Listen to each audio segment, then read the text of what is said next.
अच्छी टीम कही जाती है। गौरव कुमार हमारे संवाददाता जो इस मैच पर नजर रखे हुए हैं और पूरी ट्रॉफी है उस पर भी वो पूरे टूर्नामेंट पर नजर रखे हुए। पहली तो यही बात, सबके मन में यही बात है गौरव कि 249 रन का लक्ष्य कितना काफी, 250 का लक्ष्य कहिए क्योंकि 249 तो बनाया है, कितना काफी कितना नाकाफी।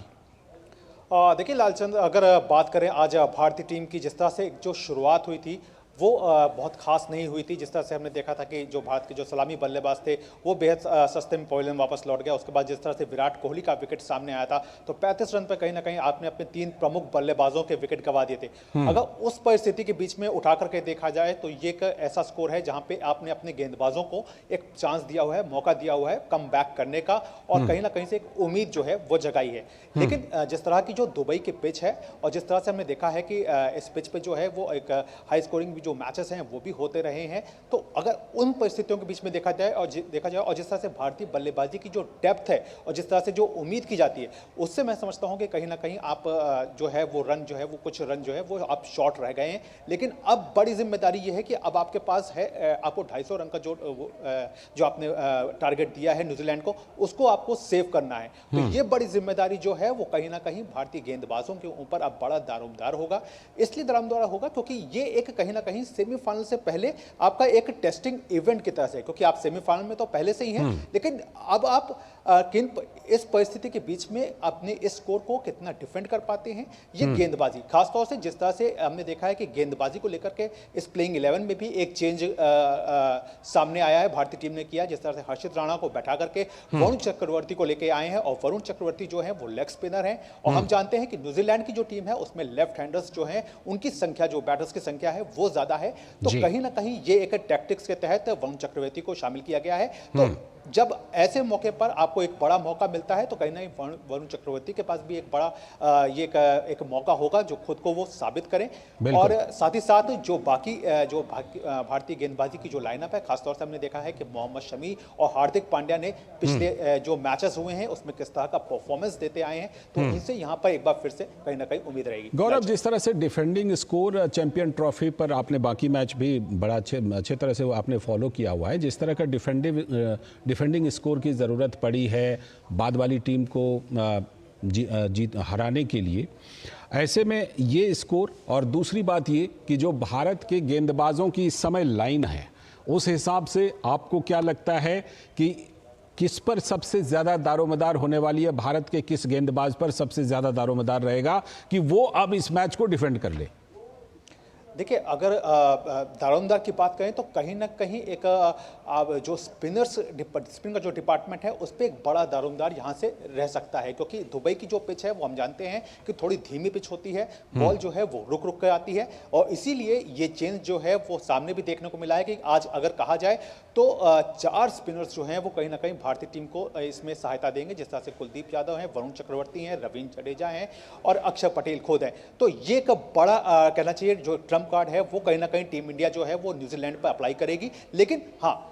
जो शुरुआती स्ट्राइक होती है वो कहीं ना कहीं जो फास्ट बॉलर्स होते हैं, जिस तरह से हमने देखा है कि अगर मोहम्मद शमी जो है वो दबाव बनाने में यहाँ पर कामयाब होते हैं, और शुरू के अगर कहना चाहिए कि अगर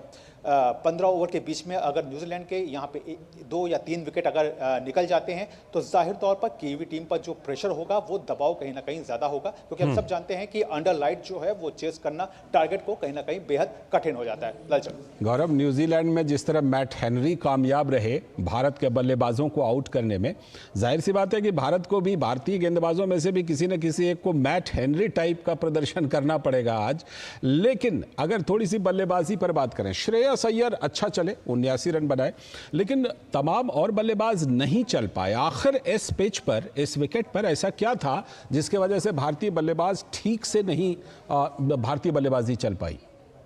देखिए लालचंद, अगर दुबई की पिच की बात करें तो आमतौर पर जो दुबई का मौसम जो होता है वो बेहद गर्म माना जाता है, लेकिन इस चैंपियंस ट्रॉफी के दौरान अगर दुबई के वेदर कास्ट को देखा जाए तो उतना यहाँ पर गर्म जो था वो नहीं दिखा था। यहाँ पे हल्की हवा भी थी, और पीछे जो है हमने देखा था कि किस तरह से थोड़ी बहुत बारिश भी जो थी वो भी देखने को यहाँ पर मिली थी। तो ऐसे में आज का जो ये जो मुकाबला था इसमें कहीं ना कहीं जो फास्ट बॉलर्स थे, पिच का जो है वो उन्हें अच्छा एक समर्थन मिला, और जिसकी बड़ी वजह रही कि न्यूजीलैंड ने टॉस जीत करके पहले गेंदबाजी करना ज़्यादा मुनासिब समझा, क्योंकि जिस तरह की पिच थी, जिस तरह का पिच को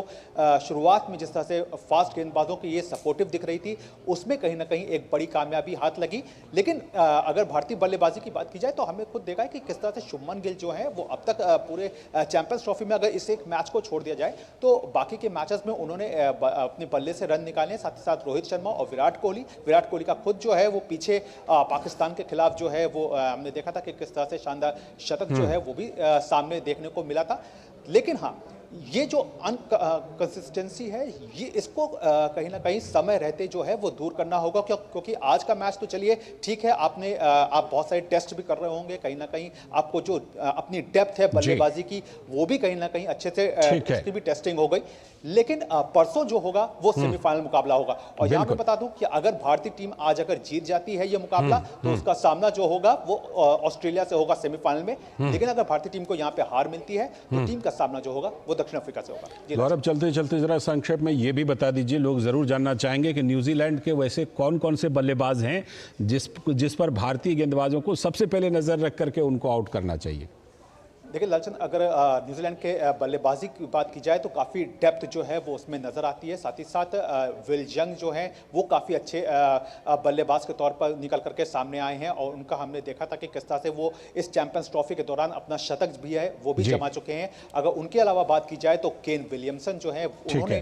एक काफ़ी सपोर्टिव बल्लेबाजी रही है। साथ ही साथ टॉम लैथम की जो बल्लेबाजी है वो बहुत ज़्यादा जो है वो इसको और भी ज़्यादा मजबूती देती है। तो ये एक अच्छी मजी हुई बल्लेबाजी है, लेकिन साथ ही साथ अपनी जो गेंदबाजी है, कहना चाहिए जो टीम इंडिया की जो गेंदबाजी है वो भी इस बार जो है वो न्यूजीलैंड के बल्लेबाजों को देखकर बिल्कुल सारा दारोमदार अब हमारे गेंदबाजों पर है, भारत टीम इंडिया के गेंदबाजों पर है, और देखना होगा कि आज क्या गेंदबाज ये जीत जो है वो दिला सकते हैं नहीं भारतीय बॉलर। फिलहाल बहुत बहुत शुक्रिया आपका गौरव जुड़ने के लिए और तमाम ये विश्लेषण करने के लिए। अभी वक्त है एक छोटे से ब्रेक का।